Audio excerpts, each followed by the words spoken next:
Please stop pretending this isn't part of some massive scam. Today I'm going to be busting 5 of the biggest myths about celebrancy.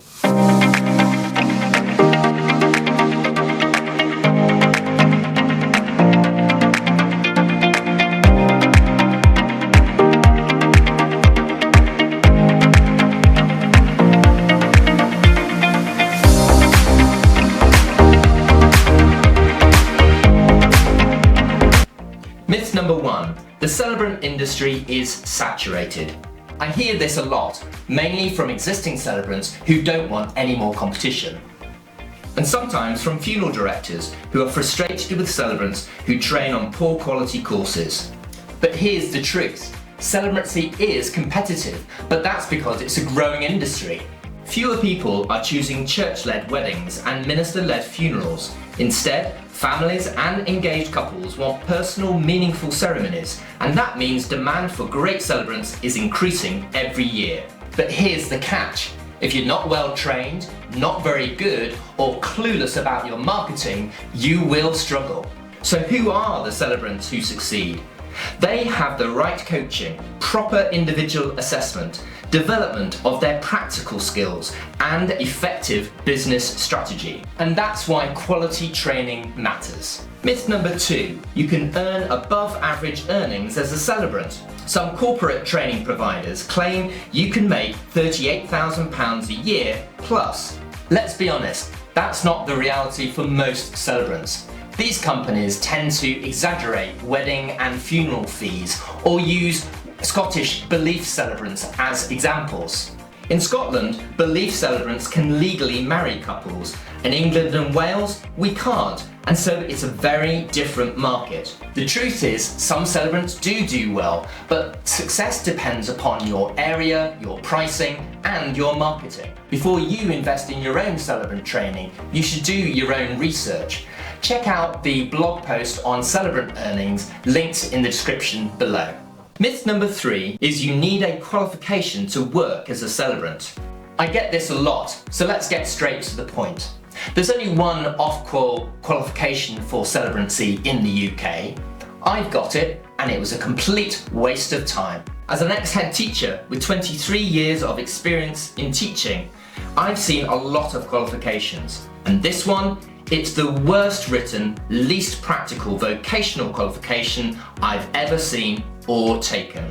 No funeral director has ever asked for it, and couples just don't care about it. What does matter is your skills, your confidence, and your ability to connect with people. And if marriage laws do change in the future, this qualification still won't be relevant. If you want more detail, check out a blog that I've linked again in the description below.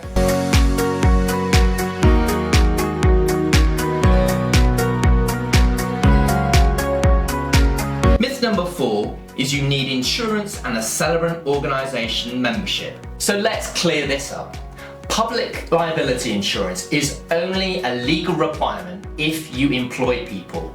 Self-employed celebrants simply don't need it. Some celebrants choose to have it, but it's best to get it in your own name and not through a training provider. The only insurance you might want to consider is business cover for your car, which is often free. And as for celebrant organisations, they're usually just linked to training providers as a marketing tool. Instead, you need to know that there is training out there that will give you ongoing support, a real community, and updates all for free.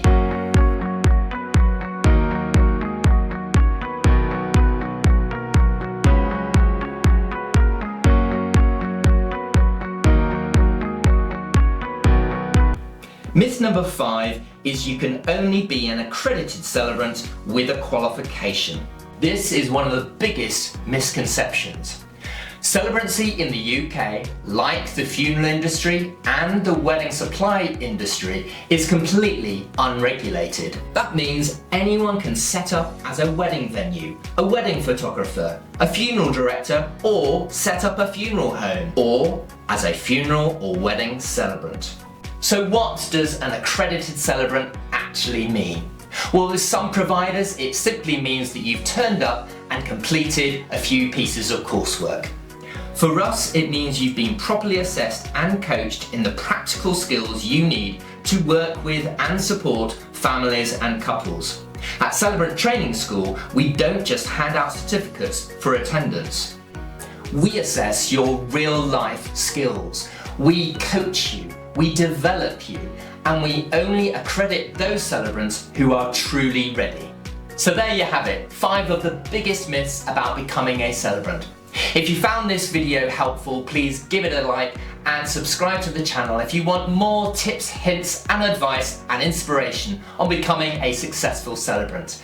Remember, check out the links in the description below for more resources and more information, and I look forward to seeing you next time.